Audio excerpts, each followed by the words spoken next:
मैं जब असित भाई के घर से निकला तो मुझे बाहर दो घोड़े खड़े मिले। मैं डर गया। मैंने कहा भाई घोड़े पे मत बिठाना, ये पता नहीं किधर ले जाएगा। उन्होंने कहा नहीं साहब, आप तो जीप में खड़े होंगे और इस घोड़े के ऊपर शिवाजी की वेशभूषा में ये हमारा छोटा भाई और ये उनकी साथी, ये दोनों लोग घोड़े पर थे। मेरे मन में एक सवाल आया कि हमारे इतिहास में हमारे आदर्श अगर छत्रपति महाराज शिवाजी होते, अगर अलीगढ़ मुस्लिम विश्वविद्यालय का जहां का मैं छात्र था, वहां का एक उस्ताद, एक फ्रॉड, वामपंथ के अंदर एक जिहादी कपड़े पहने हुए एक प्रोफेसर ने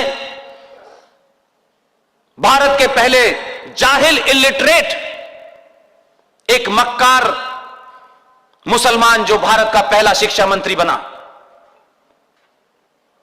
जो भारत का इतिहास लिखा गया, उसमें कहा गया Chhatrapati Maharaj Shivaji was a mountain rat, एक पहाड़ी चूहा था। इसलिए मुझे आज आपके सामने एक बात रखना चाहता हूं। किसी इतिहासकार के अपनी खोज, किसी इतिहासकार की अपने किसी आइकॉन से नफरत हो सकती है, लेकिन क्या वो इतिहासकार अल्टीमेट है? जो उसने लिखा उसे हम पढ़ेंगे? जब आपने छत्रपति महाराज शिवाजी को अपना हीरो मानना शुरू किया, जिस दिन आपने उस इतिहासकार की उस झूठ और मक्कारी और फरेब को अपनी किताब से निकाल के फेंका और आपने कहा कि आप किताबों में पढ़ा सकते हैं, किताबें पढ़ाना और न पढ़ाना सरकार के काम है, लेकिन राष्ट्रवादियों ने छत्रपति महाराज शिवाजी को जिस दिन यह समझा कि छत्रपति महाराज शिवाजी ने अफजल खान के इरादों को पहचान लिया था और वक्त रहते उस अफजल खान को अल्लाह मियां के पास पहुंचा दिया। मैं ये मानता हूं कि अगर छत्रपति महाराज शिवाजी के सही बात पढ़ाई जाती तो इस देश में अफजल गुरु की नस्ल पैदा नहीं होती। ये अफजल गुरु पैदा ही इसलिए हो रहे हैं कि 100 करोड़ सनातनी समाज को इतिहास गलत पढ़ाया गया, साहित्य गलत पढ़ाया गया, आपके आइकॉन गलत हुए और शब्दों के साथ खिलवाड़ हुआ, लिहाजा आपको शत्रु बोध नहीं है। भारत राष्ट्र के शत्रु ने इस तरीके के नैरेटिव गढ़े हैं कि आपके घर में शत्रु के नारे गूंज रहे हैं, आपके घर में शत्रु की भाषा बोली जा रही है, इसलिए कि हमने सब कुछ ये सोच लिया कि सब कुछ काम स्कूलों का है, यूनिवर्सिटीज का है। स्कूल, कॉलेज और यूनिवर्सिटी में उस पढ़ाई से आपकी मार्कशीट पे नंबर आते हैं, लेकिन स्कूलों के बाहर, कॉलेज के बाहर भी एक पढ़ाई होती है। सनातनियों, आपने सिर्फ ये मान लिया कि जो हमारे सिलेबस में है, जिससे हमारी मार्कशीट में ज्यादा नंबर आएंगे, यही सच है। आपका इतिहास हजारों साल पुराना है, जब दुनिया को कुछ पता नहीं था। आप उन लोगों में से हैं कि कोई छोटा सी बात भी अगर हो जाती थी तो आप क्या, शास्त्रार्थ होता था, खुला होता था, मंचों पे होता था, तर्क वितर्क होते थे, फिर उसके बाद में जो बात सही होती थी वो चाहे छोटा हो या बड़ा हो उसकी बात मानी जाती थी। कहां से चले थे और कहां पहुंच गए? कोई ये बेवकूफ नाम का प्रोफेसर इरफान हबीब रोमिल अथा पर कोई घटिया इतिहास लिख के चले गए, किसी की चाटुकारिता में चले गए, बड़े बड़े पदों पे बैठे, उन लोगों के इतिहास को आपने अंतिम इतिहास मान लिया। क्या ये कहानी आप अपने घर में अपने बच्चों को नहीं पढ़ा सकते?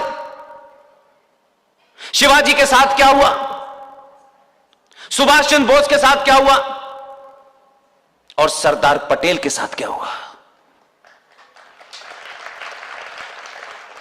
इसलिए ये पूरे हजारों साल के बाद एक मूवमेंट है, ये एक क्षण है, एक लम्हा है। ऐसा ही नहीं है। जो भारत की खुफिया एजेंसी है रॉ, आप कभी किसी से मिले हैं चलते फिरते कि ये रॉ के एक आदमी है, ये घूम रहे हैं? वो रिटायरमेंट के बाद भी सार्वजनिक मंचों पर नहीं आते। कोई बात होगी, कर्नल RSN सिंह, रॉ का पूर्व डायरेक्टर, रॉ के चीफ, उनका नाम नहीं लेना चाहता, वो अपना काम कर रहे हैं। मेजर जनरल GD बख्शी, सुशील पंडित, ललित अंबरदार, अंकुर शर्मा, प्रोफेसर कपिल कुमार, क्या वजह है कि सब लोग अपना एक बेहतरीन कैरियर छोड़ करके, उनको देश में राष्ट्रवाद की अलग जमाने का जो नशा चढ़ा है वो किसी और में क्यों नहीं है? मैं आपसे कह रहा हूं, उन सब में सबसे कम उम्र है मेरी, उन सब ने ही मुझसे कहा, तभी मैंने ये किया। मैं नहीं जानता था 3 साल पहले कि इस देश में कोई मेरी बात सुनेगा। मेरे पीछे कोई ऐसा पद नहीं है कि लोग मुझसे पद के कारण मेरे पास आते हो, मेरी बात सुनते हो। मैंने भी सोचा 25 साल के बाद जाना तो सबको है एक दिन, कोई यहां पर अमृत पी के नहीं आया और हजारों साल नहीं जिंदा रहेगा। एक ही जीवन मिला है आपको, जितना भी है जहां से भी शुरू कर सकते हैं, बिना उसमें बहुत देर लगाए। मैं रिटायरमेंट की बात करूंगा, मैं बेटियों की शादी करने की बात करूं, सब कुछ अगर तुम्हारे हाथ में होता तो फिर बात ही क्या थी? ये शादी, ये ब्याह, ये तमाम काम जो इस समय में हो रहे हैं, जो भौतिक काम हैं, ये चलते रहेंगे। एक बार कूद के तो देखो इस नशे में कितना मजा है। मैं आपसे कह रहा हूं, कोई ये नहीं कह सकता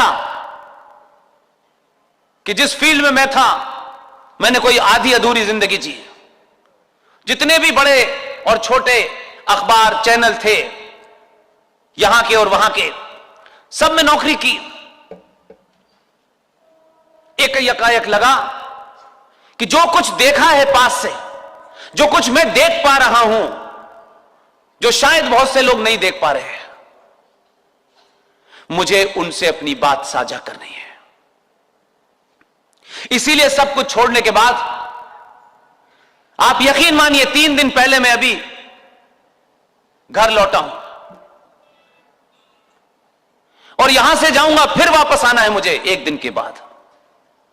मुझे 1 सेकंड के लिए नहीं लगता कि कभी मैं थक गया हूं, कभी नहीं लगता। इसलिए सबसे बड़ी बात यह है, जो आज का विषय है, कि आखिर भारत को आंतरिक चुनौतियां और बाहरी चुनौतियों में कौन सी बड़ी चुनौती लगती है? दुनिया में हर देश के अंदर आंतरिक चुनौतियां होती हैं, ना के बराबर सारी विदेशी और बाहरी चुनौतियां होती हैं। लेकिन यह भारत देश 70 सालों से लगातार 1947 के बाद से भारत राष्ट्र के खिलाफ काम कर रहा था। The Indian state was working against the Indian nation. Consciously को अनकॉन्शियसली हमने कभी इसको और ध्यान नहीं दिया, और देश और राष्ट्र को मिला दिया हमने। इसलिए हम ये समझते हैं, खासतौर से सनातनी हिंदू समाज ये समझता है कि देश और राष्ट्र एक ही हैं। नहीं, बहुत फर्क है। टेक्निकली भी है, इमोशनल भी है, सोशल भी है। इसलिए जब आप इसका घालमेल करते हैं तो ना तो समस्याओं को समझ पाते हैं, ना चुनौतियों को समझ पाते हैं, और जिनसे खतरा है उनके बारे में भी नहीं समझ पाते हैं। ये तो देश, जिसे मुल्क या कंट्री कहते हैं, ये एक भूगोलिक, एक टेरिटोरियल बाउंड्री के हिस्से अंदर होता है। भारत देश एक जमीन का टुकड़ा है। इसकी बाउंड्री कहां से लेके कहां तक है सबको पता है। और भारत देश की सुरक्षा के लिए एयरफोर्स है, आर्मी है, नेवी है। उसको भारत की बाउंड्री की रक्षा करनी है।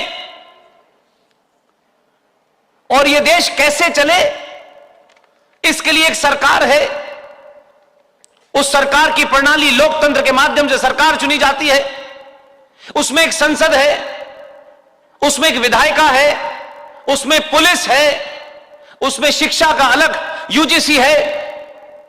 ये देश के अंग हैं। देश को सरकार चलाती है, संसद चलाती है, जुडिशरी चलाती है, लेकिन राष्ट्र को आप और मैं चलाते हैं।